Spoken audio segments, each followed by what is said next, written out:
Ya rabine ya. Yang tujuan nikahnya nggak jelas sampean. Piye lah rabi. Wis jawab, Pak. Nah, kuwi wis separuh jawab. Enggak sing liyane. Ayo Mbak Dewi apa Mbak Dewi? Menciptakan keluarga yang samawa, Pak. Terus Menyempurnakan sebagian agama dari kita. ada lagi. Ada orang itu habis nikah kalau galau kalau nggak dapat tujuan itu apa dia? Menyempurnakan sunnah Rasulullah. Iya itu habis ke agama itu ada lagi. Sampai orang berobat galau itu apa tuh? Apa ayo? Menambah keturunan. Bukan menambah duwe we urung ini sama menambah untuk mendapatkan Keturunan. sampai urunya duwe anak toh. Coba iki enggak duwe anak galau itu. Sampai berobat ngono kok duwe anak galau nih. Anak yang angel diatur. Jadi menang dunia ini nggak ada yang skene sing penak sebetulnya. Nah, dalam buku ini nanti ben anakmu iku iso gampang diatur. Ya. Maka nanti kalau mau punya anak yang wis gak kaya tampange Pak Emboke iki. Ya kan? Tampangnya kan nggak pada jelas ya nom-nomane ya. Nah, itu harus sampai harus mutus mata rantai ini. Ikuti panduan kitab ini, ya, kitab ini. Nah, nanti dibaca bareng. Sesuk ae nek sarak praktek ae iki nek poso engko galau engko aja. Engko bar foto boleh lah didelok sithik-sithik. Nah, ini nanti ditebus 20.000. Murah sak tandan sawit cilik ae. Nah, jadi untuk mendapatkan keturunan. Apa itu hifzun nasl, menjaga keturunan untuk keberlangsungan dunia ini. Jadi kantor itu anggere gak anake dhewe padha ra duwe anakne sapa rek nunggu. Untuk melanjutkan kebone sampean sapa nek arek ngegrek. Nah, itu banyak. Jadi nah, terus saya perumpamakan orang yang membuat anak itu seperti ini. Anggaplah ini barang yang berkualitas. Barang berkualitas itu apa indikasinya? Sehingga dia kualitas bagus akhirnya terjual lakunya mahal. Indikasinya apa? Pertama, bahan baku. Terus yang kedua, nama produk keri sih. Wonge nama produk itu delok sih hasilnya kayak apa. Sebaik apapun nama, kalau kualitasnya nggak bagus, setelah bahan baku apa? Ini kalau dijahit dengan asal-asalan kira-kira payu larang enggak? Kalau dijahit asal-asalan enggak, berarti indikasinya adalah apa? Produksi pengrajin. Jadi kalau bahan baku, terus bahan bakunya bagus, produksinya bagus, ya ta? Baru nanti branding, casingnya itu dilihat dulu. Casingnya bagus, tapi kayak barang-barang Cina itu bahan bakunya tidak bagus, maka belum berkualitas. Nah, kira-kira anak itu kayak mana juga. Sampeyan kepengin ndak duwe anak guru? Adik, enggak pakai. Ngomong. Berarti apa tadi yang diperhatikan? Bahan baku, terus produksi. Lah, bahan bakunya anak itu sampean ini. Maka sampean itu harus menjaga kualitas sperma. Pertama harus dihasilkan dari sari makanan yang halal. Gitu? Nah, itu bahan bakunya. Lah terus bahan baku bagus itu juga harus terawat dengan baik. Maka sampean kok cara menjaga perawatan itu harus dengan benar sesuai SOP. Artinya bahan baku jane apik tapi sak karep-karep ae nek ndeleh dalam perawatan. Maka kalau seperti makan di Bepom itu lengkap safety-nya. Yang produksi harus pakai tutup kepala, pakai sambal tangan, harus ruang tertutup. Itu adalah untuk meloloskan kualitas. Karena kalau itu tidak terpenuhi, maka dia tidak lolos untuk perizinan dan lain sebagainya. Nah, anaknya kira-kira setelah bahan baku sampai cara produksinya. Nah, cara produksi nanti diatur dalam buku ini.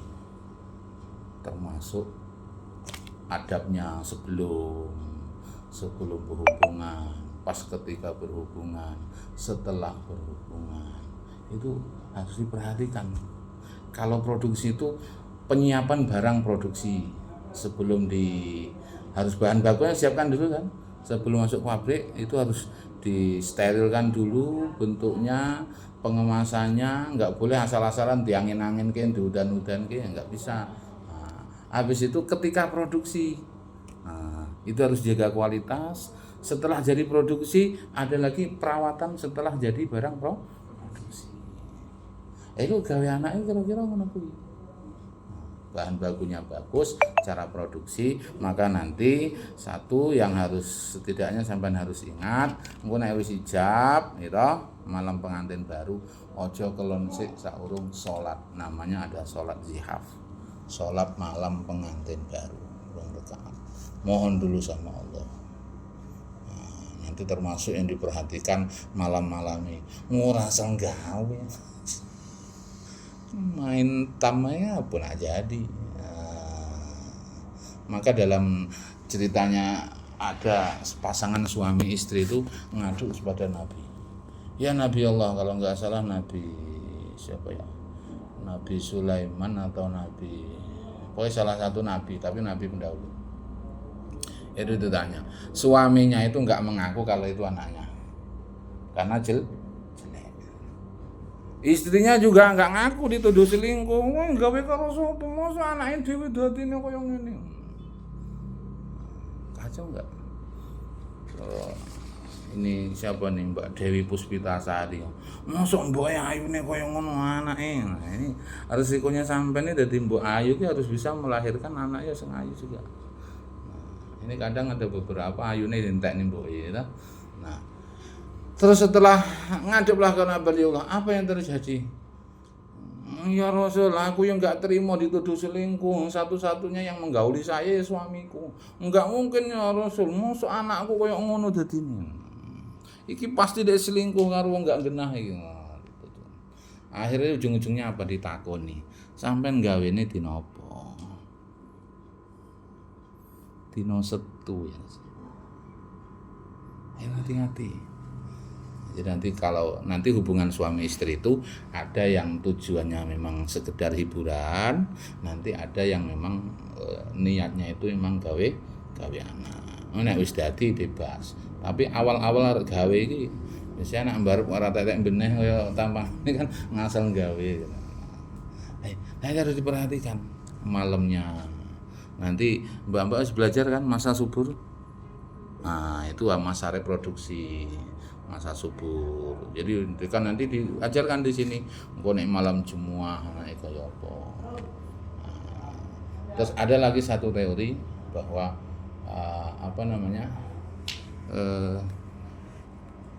kecerdasan anak itu tergantung biologis saat kalian berhubungan. Artinya kalau nafsunya bisa memuncak, maka insya Allah melahirkan anak yang cerdas. Tapi ara gelagah-gelagah karo ngantuk karo apa gak jelas iki. Nah, itu anaknya ngoweh. Ini terbukti bahwa menikah dengan saudara sepupu ya. Sampean rabi karo anake bibi, anake Pak D, iku hukumnya makruh. Ngapa kok makruh? Khawatir anaknya ini enggak baik. Keturunannya ini keturunan sing lemah secara EQ-nya. Ngapa kok lemah? Ya karena Pak Mboe koyo dulur ae. Koyo adik beradik biasa ketemu cilik. Ini sitok nyeluk Kang, sitok nyeluk adik ya karena adik sebagai sampean anake bibi, kakang sampean anake Pak D. Udah biasa. Lah ini bisa melahirkan nanti nafsunya itu akhirnya kurang. Nah, kalau ini nanti makanya yang dimaksud nanti mendapatkan keturunan yang tidak baik. Itu kalau memang dia sudah sudah akrab koyo dulur. Beda lagi misalkan sampean duwe bibi dulur ning Jawa, enggak pernah ketemu.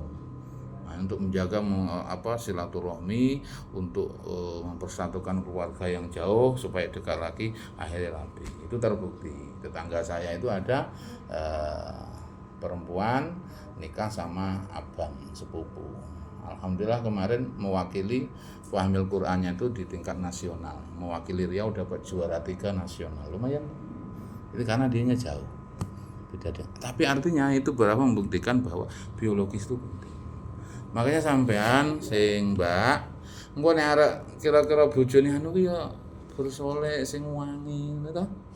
Nah, itu anjurannya seperti itu. Nanti dalam buku ini dijelaskan.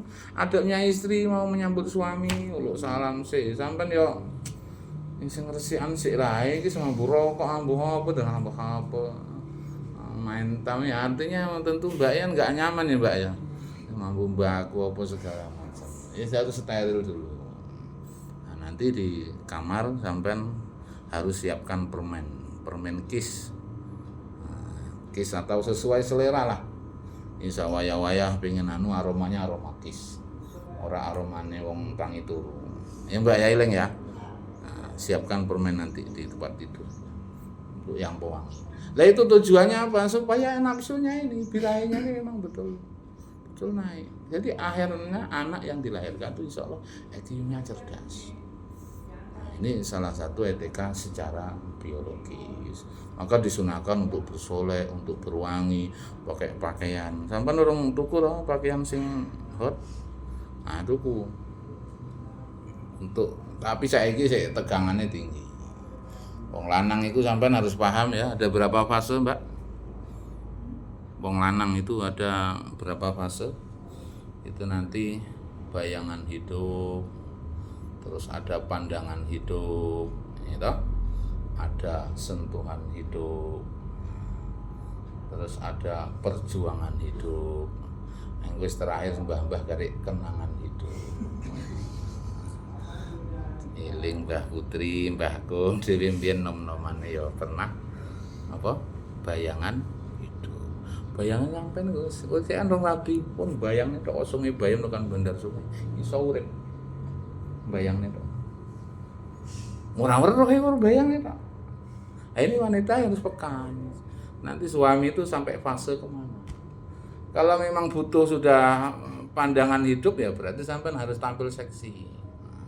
Karena pandangan hidup nggak mempan ya itu harus pakai sentuhan hidup. Mau ya dioglek-oglek sih. Ini penting. Supaya apa? Kalian tuh saya mau ya nikah sekali selalu romantis. Nah, romantis itu harus sampai ada ilmunya. Bagaimana caranya suami betah di rumah, bagaimana suami istri itu tetap setia, enggak selingkuh. Itu juga maka nanti ada kesunahan dalam fikih itu wa yusannu alla yukhalliya fi kulli arba'i layalin. Dianjurkan bagi laki-laki untuk tidak mengkosongkan maksimal 4 hari. Bojomu harus kok jatah. Maksimal berapa? 4 hari. 4 hari. Nek kesuwen dhek gayane iya enggak njaluk. Engko mantane ngabar-ngabar. Piye kabare? Janjian Pak. Gawat. Nah, ini berawal dari apa? Suami yang tidak begitu respon. Nanti dilihatlah ada tipe wanita macam-macam. Tergantung syahwatnya tuh kelasnya pakai kelas berapa. Itu suami juga harus memahami. Istri juga begitu. Maka nanti ini perlu pahami bagi istri. Nek kira-kira masih arek lunga sangoni sik. Ben selalu ingat sampean yang di rumah. Engko nek balik endang wae neh. Supaya apa? Supaya melupakan kayak sing ketemu ning kafe, sing ketemu ning warung, ketemu ning dalan, nah itu dah. Nah, supaya lali. Nah, maka itu ada iradatus safar, terus kudum minas safar. Nek arek lunga, terus kudum minas safar. Apakah ini resep Rasul juga dulu menganjurkan. Wahai para istri, suamimu tuh mau pulang dari perang, ayo undang podo dicukuri rambutnya. Itu anjuran Rasul. Supaya apa? Supaya kalian suami istri carane mesra itu ilmunya. Jadi roh ya, cara gaya anak itu nanti begitu produksinya bagus. Lah terus setelah produksi itu merawat hasil yang barang jadi produksi. Hamilan sebulan, 2 bulan. Iku didelok. Nek bojomu senenge karaoke, ya wis kacau. Aneh dadi apa? Nah, terus nanti ada dihitung kan nih UKSG ya, 4 bulan.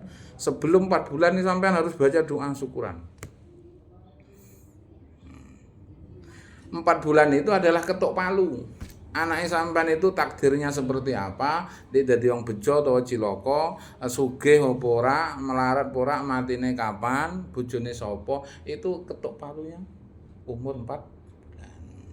Nah, sesuai dengan kita di pemerintahan, itu kan sebelum ketuk palu anggaran kan kita sudah request programnya. Ini nanti mau apa nih, musrembang tingkat kecamatan. Ini yang jadi rujukan nanti penentuan anggaran di kabupaten. Ya sampai juga harus request, ya Allah, muga-muga aku njaluk anakku sing ngene. Silakan request. Kalau kita request maka nanti insya Allah mudah untuk mengabulkan. Tapi nek wis ketuk palu telat sampean ndongane, ndak ngerubah. Masuklah nanti perubahan anggaran. Iku nek iso masuk. Nek ora wis kasep. Dihitung tenan. Saiki paling gampang, Bapak itu berapa kali, termasuk ini yang hamil 7 bulan ini, itu kemarin dapat dari guru kan suruh membacakan surah At-Taubah 44 kali. Ya, surah At-Taubah berapa? Iki wong desa enggak tahan. Sampeyan gampang siapi wong sitok 10.000 20.000 anggarane wong 50, ya kan kirim cah pondok. Mbak, santri sampean tak jajan 10.000, aku tolong wacane surat At-Taubah. Nek cah santri geleng ae. Setengah jam rampung untuk jajan seneng. Kemarin tak kirimkan Jawa, saiki wis nek santri Pak Muhaimin yang muridku dhewe. Kemarin alhamdulillah requestnya berhasil, pengen duwe anak wedok, ini yang keempat, 3 lanang kabeh. Ini yang keempat kemarin SG perempuan. Akhirnya insyaallah engko tak kai bonus nih. Ini dalam rangka panjang produksi kita harus bermohon. Ini cara merawat setelah produksi. Engko enek mitung bulan, enek brokoan, terus enek puputan sekalian kekah. Itu adalah merawat barang produksi. Nah, setelah jadi anak sampai naruh nyusoni juga harus didoain dulu. Tak sampean wakili bismillah dulu. Kira-kira gelem nyusoni enggak? Gelem. Iso njaluk upah lho, ini gak wajib lho, awas lho ya. Nyusoni anak enggak wajib loh. Masa aku mau nyusoni engko susuku ndang rusak. Bisa, orang Arab bisa seperti itu. Maka akhirnya dicari ibu susuan. Itu ceritanya gitu. Aku gelem nyusoni Mas, tapi kok bayar? Sampean wajib bayar. Karena enggak wajib, maka diberilah peluang bagi istri, nek sampean gelem nyusoni anake, 1 sesepan saja. 1 sesepan toh, itu sudah berapa puluh kebaikan Allah tulis. Artinya itu menjadi luang pahala sampean. Nek njaluk bayar ora entuk pahala, mergo wis dibayar, tapi nek sampean njaluk bayar sukarela, insyaallah pahalanya. Jadi atur, engko gengsi nyusoni. Mau susu kaleng lah, susu kaleng kok sapi, halake koyo sapi. Ya. Nah, itu maka dijaga. AC-nya itu supaya berkualitas, itu dijaga. Nah, jadi cara menimang anak aku ya beda, sampai nyanyiin sholawat kalau sampai nyanyiin dangdut beda hasilnya. Ya. Sampai nelingno kok nyanyiin kucing garong hancur. Sik bayi nyanyiin kucing garong kacau. Nah, sholawat. Nah, nanti lambat laun cara mendidik anak, ya kan? Cara mendidik anak mulai dari nol, karena madrasatul ula lil walad. Ibu itu adalah madrasah pertama bagi anak. Minimal kosakata bahasa Arab itu, ayat Al-Qur'an itu huruf alif ba ta sa iku harus kok ibuke dhewe. Fatihah harus kok bapak ibu. Supaya apa? Nanti yang dimaksud tujuan kita nikah itu setelah kita meninggal gitu, lalu kita punya anak keturunan, lah anaknya dhewe salat, kita sudah mati, setiap anak kita salat kita mendapatkan kiriman pahala. Karena waktu Fatihahnya dulu kita yang ajar. Dia sedekah dia apa itu maksudnya seperti itu. tujuan nikah ini kita bisa tetap beramal meskipun kita sudah mati. Idza matabnu adama in qata'a amalu illa salas, kecuali 3 perkara. Termasuk diantaranya waladun yatmulah. Enek sing ndongakne, ini sampeyan duwe anak sing ndongakne oponan yo nek eling. Tapi nek anake dhewe insyaallah eling. Terus di sedekah jariah iki kita atas namakan bapakku, mergone sawite mbiyen saka bapakku. Ilmun yang tafa'u bih minimal itu bacaan sholat itu. Sampai nek iso ngajarne tenan bacaan sholat, insyaallah sampean wis mati, anake kok jek sholat, setiap anake maca sholat sampean entuk persen pahala. Wis ya? Aku dieling. Terus apa namanya?